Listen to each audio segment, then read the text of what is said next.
ఒక మగాడు వేరేవాడి భార్యను కోరుకోవడం అనేది దేనితో సమానమో మీకు తెలుసా? ఒక చిన్న స్టోరీ చెప్తా వినండి. ఒక గ్రామంలో ఒక సర్పంచ్ ఉంటాడు. వాడికి అమ్మాయిలంటే ఎప్పటి నుండో ఒక రకమైన చూపు ఉంటుంది. ఒకరోజు ఈ సర్పంచ్ ఎక్కడికో బయటికి వెళ్ళొస్తుండగా దాహం వేసి ఒక ఇంటి దగ్గర ఆగుతాడు.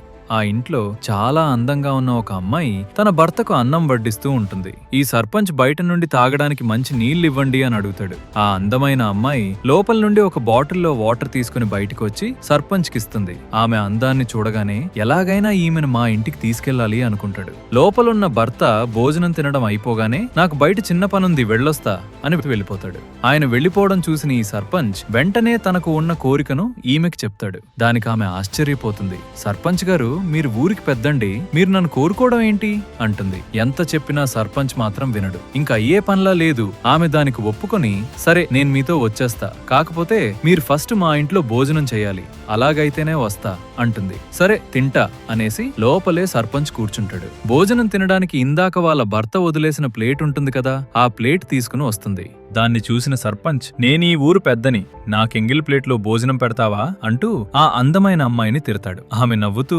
సర్పంచ్ గారు, పెళ్లైన ఒక ఆడామేని సొంతం చేసుకోవాలని మీరు అనుకున్నప్పుడు మీకు తప్పు అనిపించలేదు, మరి ఎంగిలి ప్లేట్లో తినడం మాత్రం మీకెందుకు తప్పు అనిపిస్తుంది అంటుంది. ఈ మాటలు విన్న సర్పంచ్ తన తప్పు తెలుసుకుని ఆమెను క్షమించమని అడిగి ఇప్పటి నుండి ప్రతి స్త్రీని తల్లిలా చూసుకుంటానని ఆమెకు మాట ఇస్తాడు. ఈ సర్పంచ్ తెలుసుకున్నట్టు ఇప్పుడున్న జనరేషన్ అబ్బాయిలకి అమ్మాయిలకు కూడా తెలిస్తే చాలా బాగుంటుంది.